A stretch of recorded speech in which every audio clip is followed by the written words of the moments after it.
pourriez faire campagne en faveur de Jean-Luc Mélenchon parce que vous semblez être assez proche des idées qu'il développe. Hein.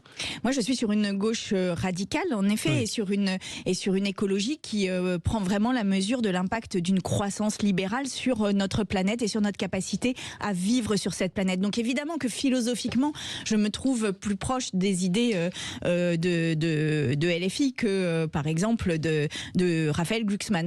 Mais voilà, on lui demande si elle ferait campagne pour Mélenchon et elle répond qu'elle est plus proche de LFI que de Glucksmann. Ben, c'est elle qui le dit. Alors moi, je vais être direct. Qu'est-ce qu'elle fait encore chez les écolos néolibéraux? Mais tout le sujet est là. Pendant un quart d'heure, elle va donner raison à LFI, mais à la fin, elle dira non. Sandrine. Bonjour à tous et bienvenue sur Politique à table. Aujourd'hui, Sandrine Rousseau est au micro de Sud Radio. Et ce que je veux vous montrer, c'est pas ce qu'on lui demande, c'est le décalage. Oui, le décalage entre tout ce qu'elle pense et ce qu'elle accepte de faire. Sur le fond, vous allez voir, elle est déjà d'accord avec LFI. Elle est d'accord avec eux. Reste un mot qu'elle n'arrive pas à dire. Gardez-le en tête. Un petit truc avant le fond. En face, c'est Jean-François Achille, le mec qui écrit les bouquins pour Bardella. Vous vous souvenez de lui? Ok, je rappelle les faits. Viré de Radio France en 2024 pour faute grave, après que Le Monde a révélé qu'il avait aidé Bardella à rédiger son autobiographie sans prévenir son employeur. Depuis la rentrée, c'est lui l'interview politique du matin sur Sud Radio. Voilà le décor. Hein? Et tiens, surveillez un truc tout le long. Pourquoi est-ce qu'il coupe à chaque fois les développements de Sandrine Rousseau? Qu'est-ce qu'il veut cacher? Darmanin, qui a présenté au nom de la justice comme ministre ses excuses à la famille de la victime et aux Français, réunit ce matin les 36 procureurs généraux de France pour pousser, si je puis dire, avant le 14 juillet, les 70 000 plaintes pour viol ou attouchement sexuel impliquant des enfants. C'est la bonne réaction ? Mais c'est une réaction classique de M. Darmanin qui fait des annonces. Derrière, il n'y a pas d'augmentation de budget, dont je rappelle que nous avons un budget en France qui est très inférieur aux autres pays européens. On est à peu près à 77 € par habitant de budget pour la justice, quand l'Italie est à 100 par exemple, quand l'Allemagne est à 130, presque le double. Darmanin réunit 36 procureurs pour pousser 70 000 plaintes avant le 14 juillet. Et elle répond, une annonce, zéro budget derrière. Puis, elle sort les chiffres. 77 € par habitant en France, 100 en Italie, 130 en Allemagne. Il y a 70 000 dossiers en cours. 70 000. Et ça ne serait pas un problème de moyens? C'est exactement le discours de LFI au mot près. Pas un problème de moyens, a dit Emmanuel Macron. Si, c'est un problème de moyens. Macron minimise la question des moyens. Elle, il a tort, c'est un problème de moyens. Elle contredit le président en face. Encore la ligne insoumise. Comme Mathilde Panot, vous réclamez la démission du garde des Sceaux. Et là, ma préférée. C'est pas moi qui fais le lien avec LFI, c'est le journaliste. Comme Panot, vous réclamez la démission et elle dit oui. C'est ce gouvernement qui est responsable. Darmanin, démission. Au fait, qui a nommé Darmanin? Bref, sur la justice, c'est réglé. Elle est insoumise. Reste un terrain où ça coince, la présidentielle. Là, accrochez-vous. Mélenchon a fait le plein hier à Saint-Denis. On est chez nous, a dit le candidat. A-t-il plié le match à gauche, à vos yeux? Non, mais c'est pas en ces termes qu'il faut se poser la question. Ce que révèle l'incroyable succès du meeting de Jean-Luc Mélenchon hier. Non, j'y étais pas. J'étais dans le Conseil fédéral des écologistes. Le plus gros meeting de la gauche, elle n'y était pas. Elle était en réunion interne de son parti. Ok. Mélenchon, lui, a fait le constat qu'il n'y avait rien à espérer du PS. Il en est parti. À elle de faire le même constat. Sandrine, hein? Parce que quand on ne croit plus en son parti, on le quitte. Ben, c'est ça. Et en passant, vous avez vu, pile quand elle développe, il la coupe, comme prévu. Ce que révèle ce meeting et l'ampleur du nombre de personnes présentes, c'est qu'il y a un besoin, et j'appelle vraiment les gens de gauche à entendre cela, il y a un besoin d'une rupture. Elle dit elle-même que ce meeting prouve qu'il y a un besoin et elle appelle les gens de gauche à l'entendre. Et je vais être honnête, elle est à peu près la seule chez les écolos que je trouve encore intéressante. Pour moi, elle serait bien meilleure ambassadrice du mouvement écologique que l'actuelle. C'est bien pour ça que ça m'agace. Ceci étant dit, moi je voudrais que ça soit une discussion que nous ayons à l'intérieur du parti les écologistes.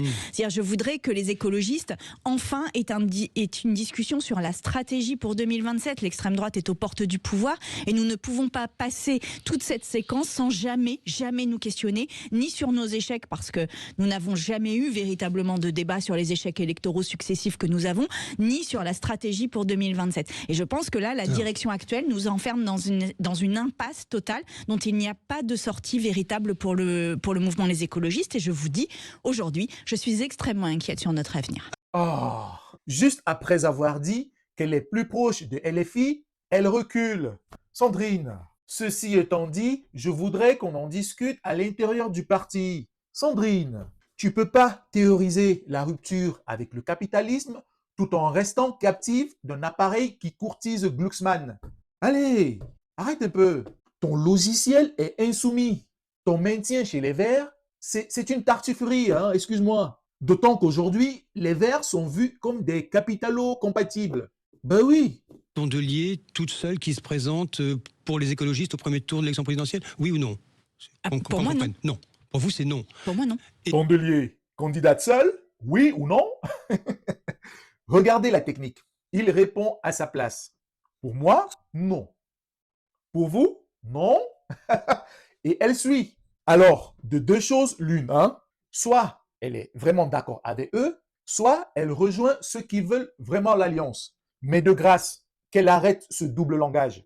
Parce que Tondelier, c'est une opportuniste. Son programme, c'est moi, moi, moi. Sous respirateur artificiel pour maintenir une forme de suspense qui, à mon avis, n'est déjà plus véritablement existante. Enfin, je veux dire, on a d'un côté Jean-Luc Mélenchon qui est en ordre de bataille, qui mène, et nous, on est là à faire première primaire, deuxième primaire, troisième primaire.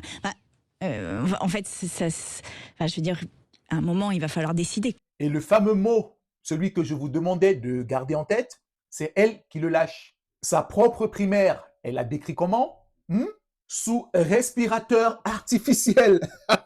Et elle finit par, à un moment, il va falloir se décider. Hein. Alors, il s'agirait de prendre une décision. Ça urge, hein.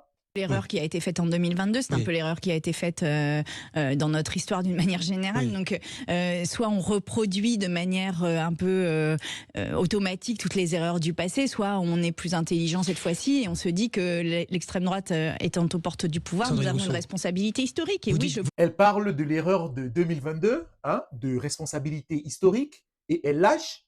Et oui, je pousserai. Moi, je comprends même pas qu'on ait refusé un front commun. Je comprends pas.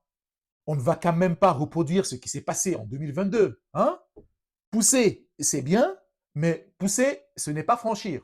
Ouvrir la voie des discussions avec LFI parce que sinon c'est une forme d'explosion et c'est un parti qui me tient à cœur. Je pense que l'écologie mérite mieux que cet enfermement dans une impasse dans laquelle nous sommes actuellement. Donc là je suis inquiète sur son avenir parce que je crois que les tensions qui se sont révélées ce week-end sont des tensions qui sont de nature à pouvoir même faire exploser le parti. Et la conclusion, c'est elle. Je voudrais que les écologistes ouvrent les discussions avec LFI, sinon c'est l'explosion.